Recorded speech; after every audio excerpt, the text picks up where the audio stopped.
அனைவருக்கும் வணக்கம். நாங்கள் இன்றைக்கு எக்ஸலில் பார்க்க போகிறது இன்னும் ஒரு எக்ஸசைஸ். அதாவது நான் ஏற்கனவே வெளியிட்ட டியூட்டோரியலில் மென்ஷன் பண்ண மாதிரி ரெக்கார்ட்ஸ் ஆஃப் பெய்டு இன்ஃபர்மேஷனை எப்படி நாங்கள் இங்கே கீப் பண்ணுறதுன்னு சொல்லி. ஸோ இதை ஃபங்க்ஷன் ஊடாக அல்லது குறிப்பிட்ட ஒரு செயற்பாடின் ஊடாக நாங்கள் கீப் பண்ண வேணும்னு சொன்னால் அதை எவ்வாறு செய்கிறன்றது தான் இன்றைக்கு இந்த டியூட்டோரியலில் தெளிவாக பார்ப்போம்.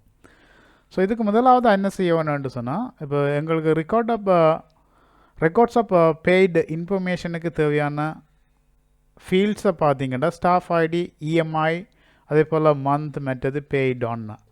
இதுக்குள்ள முதலாவது எங்களுக்கு ஸ்டாஃப் ஐடின்னா இந்த இடத்திலிருந்து ஸ்டாஃப் ஐடியை நாங்கள் எடுத்துக்கொள்ளலாம். அதே போல் இஎம்ஐ வந்து இங்கேருந்து எடுத்துக்கொள்ளலாம். அதே போல் மந்தை இங்கேருந்து எடுத்துக்கொள்ளலாம். பெய்டு ஒன்னை வந்து நீங்கள் ஃபங்க்ஷன் மூலமாக எடுத்துக்கொள்ளலாம். இந்த டேட்டுன்னா இந்த டேட்டு. ஸோ இப்போ இதில் வந்து குறிப்பிட்ட இந்த செயற்பாடுகளை வந்து நாங்கள் மீண்டும் செயற்படுத்த வேணும்னு சொன்னால் குறிப்பிட்ட ஒரு செயற்பாடை ரெக்கார்ட் பண்ண வேண்டிய அவசியம் இருக்குது. ஸோ அப்படியான ஒரு செயற்பாடுகளை நாங்கள் ரெக்கார்ட் பண்ணுறதுக்கு எக்ஸலில் மேக்ரோவை பயன்படுத்தலாம். ஸோ மேக்ரோவை நீங்கள் பயன்படுத்த வேணும்னு சொன்னால் வியூன்ற டேப்பை தெரிவு செய்தீங்கன்னு சொன்னால் அதுக்குள்ளே இங்கே வந்து உங்களுக்கு மேக்ரோவை பார்த்துக்கொள்ளக்கூடியதாக இருக்குது. ஸோ இந்த மேக்ரோஸ்ன்றதை கிளிக் பண்ணி பார்த்தீங்கன்னா இதில் வியூ மேக்ரோஸ் இருக்குது, அதே போல் ரெக்கார்ட் மேக்ரோஸ் இருக்குது. ஸோ இந்த ரெக்கார்ட் மேக்ரோன்றதை கிளிக் பண்ணிங்கன்னா ஆட்டோமேட்டிக்காக உங்களுக்கு இங்கே குறிப்பிட்ட இந்த டயலாக் பாக்ஸ் வந்து அப்பியர் ஆகும். இந்த டயலாக் பாக்ஸில் பார்த்தீங்கன்னா நேமை கொடுக்கலாம். அதே போல் உங்களுக்கு ஸ்டோர் மேக்ரோ எந்த இடத்துல மேக்ரோ உங்களுக்கு ஸ்டோர் ஆக வேணும் என்று சொல்லி கொடுக்கலாம். அதே போல் மேக்ரோஸ் சம்மந்தப்பட்ட டிஸ்கிரிப்ஷன்ஸையும் வந்து நீங்கள் கொடுக்கலாம். ஸோ இந்த மேக்ரோவை நான் ஸ்டார்ட் பண்ணுறதுக்கு முதல் இங்கே எனக்கு எவ்வாறான அல்லது எப்படியான ட்ரிக்கை நான் பயன்படுத்தி குறிப்பிட்ட இந்த வேலையை செய்ய வேணும். ஸோ உங்களுக்கு இங்கே இருக்கிற தரவை காப்பி பண்ணி இங்கே பேஸ்ட் பண்ண வேணுன்றது தான் நான் சொன்னது. இதை வந்து இலகுவாக என்ன செய்யலாம்டா ஈக்குவல் பண்ணி குறிப்பிட்ட அந்த ஃபங்க்ஷன், அதாவது ஃபங்க்ஷன் ஊடாக நார்மல் ஃபங்க்ஷன் ஊடாக எடுக்கலாம். இந்த செல்லை செலக்ட் பண்ணி விட்டுட்டு என்டர் பண்ணிக்கிட்டால் ஆட்டோமேட்டிக்காக அந்த டேட்டாவை எடுத்துடலாம். அதே போல் ஈக்குவல் திரும்ப இஎம்ஐயை எடுக்கிறேன், திரும்ப வந்து ஈக்குவல் மந்த்ன்ற செல்லை செலக்ட் பண்ணுறேன், இங்கே ஆட்டோமேட்டிக்காக எடுத்துட்டேன். இந்த இடத்துல இன்னும் ஒரு கேள்வி என்னென்னு சொன்னால், இந்த ஸ்டாப் ஐடியை நான் இங்கே சேஞ்ச் பண்ணேன்டா இந்த ரெக்கார்ட் ஏரியாவுக்குள்ளேருந்து மாறலாமான்னு கேட்டிங்கடா இல்லை. ஏன்னு சொன்னால் நான் ஏற்கனவே சொன்ன மாதிரி இப்போ ஸ்டாஃப் ஐடியை ஒரு ரெக்கார்டு என்டர் பண்ணிட்டேன், திரும்ப அடுத்த ரெக்கார்டை என்டர் பண்ணிவிட்டு ஓகேன்ற இதில் ஒரு பட்டனை போட்டு கிளிக் பண்ணேன்டா எனக்கு அடுத்த ரெக்கார்டு வந்து அடுத்ததுக்குரியது வர வேணும். உதாரணத்துக்கு ஸ்டாஃப் வந்து 105 இருக்கிறது வந்து இப்போ 106 சொன்னால் 106 சொல்லி நான் டைப் பண்ணிவிட்டு இங்கே ஓகே பண்ணேன்டா இங்கே வந்து எனக்கு 106 வர வேணும். ஸோ அப்போ 105 கீழே போக வேணும். இப்போ பார்த்தீங்கன்ட்டு சொன்னால் அவ்வாறு இல்லாமல் மாறுது. ஸோ இவ்வாறு இந்த ஸ்டாஃப் ஐடியோ அல்லது இந்த கால்குலேஷனை வந்து மாறக்கூடாது என்று சொன்னால் இதுக்கு நாங்கள் ஒரு செட்டப்ஸை வந்து எக்ஸலில் செய்ய வேணும். அதுக்கு என்ன செட்டப் செய்யலாம்னு சொல்லி பார்த்தீங்கன்னு சொன்னால் ஃபார்முலா டேப்புக்குள்ளே பார்த்தீங்கன்னா கால்குலேட் ஆப்ஷன்ஸ் என்று சொல்லி போட்டு இருக்குது. இதுக்குள்ளே பார்த்தீங்கன்னா இந்த கால்குலேஷன்ஸ் வந்து எக்ஸல் சீட்டில் உதாரணமாக எக்ஸல்லையே ஆட்டோமேட்டிக்காக நடக்கிறதுக்கு டிஃபால்ட்டாக இருக்கும். இதை மேனுவலுக்கு மாற்றலாம். நீங்கள் மேனுவலுக்கு மாற்றினீங்கன்னு சொன்னால் குறிப்பிட்ட இங்கே நீங்கள் உதாரணத்துக்கு இந்த இடத்துல ஸ்டாஃப் ஐடியை சேஞ்ச் பண்ணிவிட்டு என்டர் பண்ணிங்கன்னா இங்கே மாறாது, இங்கே மாட்டீங்கல்ல எந்த ஒரு இடத்துலையும் வந்து மாறாது. ஏன்னு சொன்னால் ஆட்டோமேட்டிக் கால்குலேஷன் வந்து இங்கே மேனுவலில் இருக்குது. உதாரணத்துக்கு இங்கே நீங்கள் இப்போ இந்த இடத்துல டபுள் கிளிக் பண்ணி திரும்ப என்டர் பண்ணி விட்டிங்கன்னா மாறிடும். அதே போல் இங்கேயும் டபுள் கிளிக் பண்ணி என்டர் பண்ணி விட்டிங்கன்னா மாறிடும். அப்போ எந்த இடத்துல உங்களுக்கு மாற்றம் இடம்பெற வேணுமோ அந்த இடத்துல நீங்கள் வந்து குறிப்பிட்ட செல்லை எடிட் பண்ண வேண்டி இருக்கு. ஸோ இப்படி எடிட் பண்ணி விட்டிங்கன்னா ஆட்டோமேட்டிக்காக இந்த ஐடிக்குரிய ரெக்கார்ட்ஸ் வந்து இங்கே வந்துடும், ஆனால் இங்கே மாறாது. ஸோ இவ்வாறான இந்த ஒரு ட்ரிக்கை பயன்படுத்திட்டு நாங்கள் இன்றைக்கு குறிப்பிட்ட மேக்ரோவை ரெக்கார்ட் பண்ணி ஒர்க் பண்ண போகிறோம். ஏனென்று சொன்னால் இதை நாங்கள் செய்ய வேணும். இப்போ ஆட்டோமேட்டிக்காக போட்டோம்னு சொன்னால் நாங்கள் செல்லை காப்பி பண்ணுறதுனால அந்த காப்பி பண்ணப்படுற இடத்துல என்ன இருக்குதோ அதே எல்லா ரெக்கார்ட்ஸுக்கும் தந்துடும்.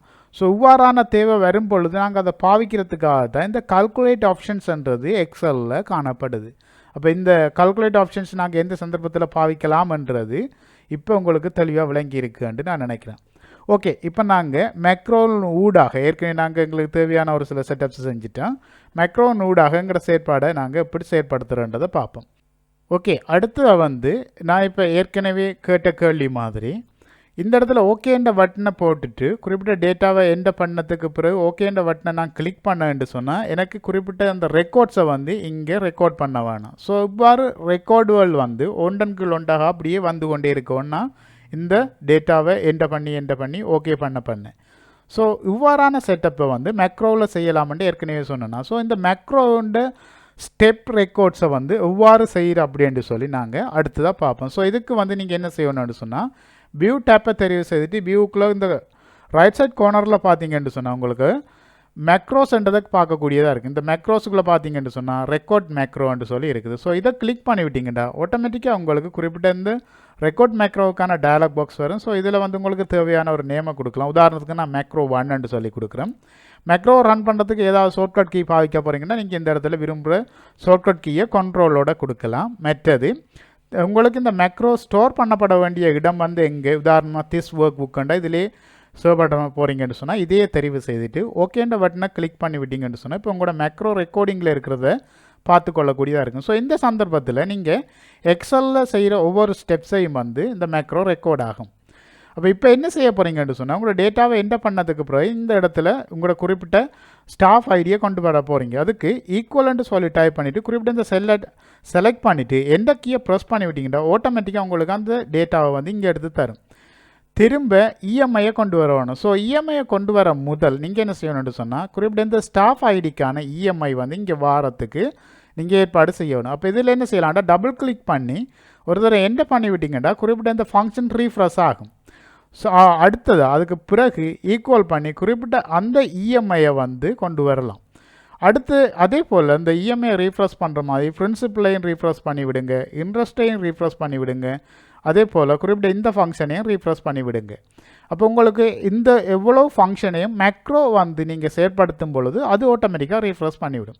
திரும்ப ஈக்குவலை டைப் பண்ணிவிட்டு உங்களோட மந்தையும் நீங்கள் கொண்டு வரலாம். அடுத்து என்ன செய்யலாம்னு சொன்னால் பெய்டு ஒன்னுக்கு வந்து நீங்கள் நார்மலாக டுடேன்ற ஃபங்க்ஷனை பாவித்து அந்த ப்ராக்கெட்டை ஸ்டார்ட் பண்ணி க்ளோஸ் பண்ணி விட்டீங்கன்னு சொன்னால் ஆட்டோமேட்டிக்காக உங்களுக்கு இந்த கம்ப்யூட்டரில் என்ன டேட்டு இப்போ கரண்டாக இருக்குதோ அந்த டேட்டை கொண்டு வரும். ஸோ இப்படியும் கூட ரெக்கார்டை வந்து நீங்கள் இப்படி செய்துட்டு திரும்ப என்ன செய்யணும்னு சொன்னால் எனக்கு அடுத்த ரெக்கார்டை கொண்டு வரத்துக்கு ஸ்பேஸை இங்கே க்ரியேட் பண்ண வேணும் மேக்ரோ. ஸோ அப்போ நான் என்ன செய்கிறேன்டா அவ்வளோ செல்ஸை தெரிவு செய்துட்டு ரைட் கிளிக் பண்ணி இன்சர்ட் பண்ணுறோம் புது ரோஸை குறிப்பிட்ட அதாவது புது செல்ஸுகளை இன்சர்ட் பண்ணும் பொழுது குறிப்பிட்ட இந்த செல்ஸ் என்ன செய்யணும்னு சொன்னால் ஷிஃப்ட் செல்ஸ் டவுன் இந்த 4 செல்ஸையும் கீழே கொண்டு வர வேணுன்ற ஆப்ஷன் நான் தெரிவு செய்கிறேன். தெரிவு செய்துட்டு ஓகே பண்ணி விட்டேன்டா குறிப்பிட்ட இந்த செல்ஸ் அவளையும் கொண்டு வந்து புது செல்ஸை மேலே இருக்கிற செல்ஸ்களின் ஃபார்மேட்டுக்கு இன்சர்ட் பண்ணி தந்துருக்கு. ஸோ இந்த செல்ஸுக்குரிய ஃபார்மேட்டை நாம் வந்து என்ன செய்யணும்னா நார்மல் ஃபார்மேட்டுக்கு மேக்ரோ செய்ய வேணும்னு சொல்லி மேக்ரோவுக்கு அறிவுறுத்துகிறோம். ஸோ இந்த இடத்துல சொல்ல போகிறோம் வந்து எனக்கு இங்கே நோ ஃபில்லுன்னு சொல்கிறேன், டிஃபால்ட்டான கலர் அதாவது ஆட்டோமேட்டிக் கலரில் இருக்க வேணும். அதே போல் எனக்கு போல்ட் தேவையில்லைன்னு சொல்லியும் எடுத்து விட்டுட்டேன். ஸோ இவ்வளவு ஸ்டெப்ஸை நாம் வந்து செய்ய வேணும்னு சொன்னதுக்கு பிறகு நான் இப்போ என்ன செய்கிறேன் எனக்கு தேவையான இவ்வளவு வேலையும் வந்து நான் இந்த மேக்ரோ திரும்ப செயற்படுத்தும் பொழுது செய்ய வேணும். இப்போ என்ன செய்யலாம்னு சொன்னால் மேக்ரோவை வந்து நான் ஸ்டாப் பண்ணலாம். ஸோ மேக்ரோ வந்து ரன் பண்ணி கொண்டு இருக்கிறது இப்போ ரெக்கார்டிங்கிலேருந்து ஸ்டாப் பண்ணுறேன். இப்போ என்ன செய்யப்பட்டுத்தண்டா உங்களோட மேக்ரோ அதாவது நீங்கள் என்னென்ன வேலையெல்லாம் இந்த மேக்ரோ இருக்கும் பொழுது இந்த ஒர்க் புக்கில் செய்தீங்களோ அவ்வளவையும் ரெக்கார்ட் பண்ணிவிட்டு அப்போ இதுக்கு வந்து நாங்கள் விசுவல் பேசிக்கு போயிட்டு ப்ரோக்ராமிங் எழுதிட்டு இருக்க வேண்டிய அவசியம் இல்லை. இப்போ என்ன செய்யலாம்னு சொன்னால் இந்த மேக்ரோவை நீங்கள் வந்து அசைன் பண்ணி போட்டு வேறொரு இதுக்கு செயற்படுத்தி பார்க்கலாம். அப்போ வேறொரு ஆப்ஜெக்ட்டுக்கு அந்த மேக்ரோவை அசைன் பண்ணுறேன்டா அதுக்கு நீங்கள் இந்த டெவலப்பர் டேப்பை யூஸ் பண்ண வேண்டி இருக்கும். டெவலப்பர் டேப் நார்மலாக ஆட்டோமேட்டிக்காக உங்களோட கம்ப்யூட்டரில் இல்லைன்னு சொன்னால் ஃபைலுக்குள்ளே போய்ட்டு இதில் ஆப்ஷனை தெரிவு செய்தீங்கன்னு சொன்னால் அந்த ஆப்ஷனில் வந்து இங்கே வந்து பார்த்தீங்கன்னா இப்போ கஸ்டமைஸ் ரிபானில் இங்கே இருக்குது உங்களோட டெவலப்பர் டேப். இந்த செக் பாக்ஸ் வந்து செலக்டில் இல்லைன்னு சொன்னால் அதை செலக்ட் பண்ணிவிட்டு ஓகே பண்ணி விட்டீங்கன்னு சொன்னால் உங்களுக்கு ஆட்டோமேட்டிக்காக இந்த டெவலப்பர் டேப்பை வந்து இங்கே கொண்டு வரக்கூடியதாக இருக்கும். ஸோ இப்படி தெரிவு செய்துட்டு இதில் இன்சர்ட் என்ற குறிப்பிட்ட இந்த டூலை தெரிவு செய்து அதுக்குள்ளே பார்த்தீங்கன்னா ஃபார்ம் கண்ட்ரோல்ஸ் ஆக்டிவேக்ஸ் கண்ட்ரோல்ஸ் இருக்குது. இப்போ இதில் நான் பாவிக்க போகிறது வந்து ஃபார்ம் கண்ட்ரோலில் இருக்கிற பட்டன். ஸோ இந்த பட்டனை தெரிவு செய்துட்டு இங்கே ட்ரா பண்ணி விட்டீங்கன்னு சொன்னால் ஆட்டோமேட்டிக்காக இந்த பட்டன் உங்களுக்கு மேக்ரோ அசைன் பண்ணுறதுக்குரிய அசைன் மேக்ரோ டயலாக் பாக்ஸை வந்து அப்பியர் பண்ணி தரும். ஸோ இதில் வந்து குறிப்பிட்ட மேக்ரோ கூட என்ன நேம் கொடுத்தீங்களோ அந்த நேம் வந்து இருக்கிறத பார்த்துக்கொள்ளக்கூடியதாக இருக்கும். ஸோ மேக்ரோ பட்டனை தெரிவு செய்துட்டு திரும்ப ஓகேன்ற குறிப்பிட்ட இந்த பட்டனை கிளிக் பண்ணி விட்டிங்கன்னா மேக்ரோ அசைன் ஆகிட்டு. இப்போ என்ன செய்யலாம்னு சொன்னால் நீங்கள் இந்த பட்டனுக்கு வந்து நேமை கொடுக்கலாம். உதாரணமாக இந்த பட்டனுக்கு நீங்கள் வந்து நேமை ஓகே என்று சொல்லி கொடுக்க போகிறீங்கன்னா ஓகே என்று சொல்லி டைப் பண்ணிங்கன்னு சொன்னால் ஓகே என்று டைப் பண்ணிவிட்டு இப்போ உங்களோட கர்சரை வந்து நீங்கள் வெளியில் கிளிக் பண்ணி விட்டீங்கன்னா குறிப்பிட்ட அந்த பட்டனுக்கு ஓகேன்ற டெக்ஸ்ட்டோட குறிப்பிட்ட மேக்ரோ அசைன் ஆகிருக்கிறத பார்த்துக்கொள்ளக்கூடியதாக இருக்கும். இப்போ நீங்கள் உதாரணத்துக்கு புது டேட்டா வந்து என்டர் பண்ண போகிறீங்க. உதாரணமாக வந்து இப்போ 107வது நவரன்று இருக்கிறத 109வது நவராக வந்து நீங்கள் மாற்றுறீங்க. 109வது நபர். அதே போல் குறிப்பிட்ட மாதம் வந்து அவருக்குரியது 4வது மாதத்துக்கான இஎம்ஐ பே பண்ணுறாரு. இப்போ இஎம்ஐலாம் இங்கே வந்து ஆட்டோமேட்டிக் உங்களுக்கு மாறல. ஆனால் ஓகேன்ற பட்டனை கிளிக் பண்ணி பாருங்கள் நடக்குதுண்டு. அப்போ இங்கே உங்களுக்கு ஆட்டோமேட்டிக்காக பார்த்துக்கொள்ளக்கூடியதாக இருக்கும். ரெக்கார்டு எவ்வாறு என்டர் பண்ணப்பட்டிருக்குன்ட்டு இங்கே எல்லாம் மாறி இந்த இடத்துல எல்லாம் மாறி ஆட்டோமேட்டிக்காக உங்களுக்கு இங்கேயும் முதல் என்டர் பண்ண ரெக்கார்டு என்னவாவோ இப்போ என்டர் பண்ணப்பட்டிருக்க ரெக்கார்டு என்னவாவோ அந்த ரெக்கார்ட்ஸ்கள் இருக்கிறத பார்த்துக்கொள்ளக்கூடியதாக இருக்கும். ஸோ இப்படி குறிப்பிட்ட இந்த மேக்ரோவை ரன் பண்ணுறதன் ஊடாக உங்களோட டேட்டாவை நீங்கள் வந்து இலகுவாக சேவ் பண்ணி வைத்துக்கொள்ளலாம். இதுக்கு முக்கியமான நீங்கள் வந்து கவனிக்க வேண்டிய டெக்னிக் என்னென்னு சொன்னால் ஃபார்முலாஸ் டேப்புக்குள்ளே இருக்கிற கால்குலேஷன் ஆப்ஷன்ஸுக்குள்ளே வந்து ஆட்டோமேட்டிக்கிலேருந்து மேனுவலுக்கு மாற்றுறது தான். ஓகே, நான் நினைக்கிறேன் இன்றைக்கு இந்த டியூட்டோரியலில் பார்த்த விடயங்கள் வந்து தெளிவாக விளங்கி இருக்குன்னு சொல்லி.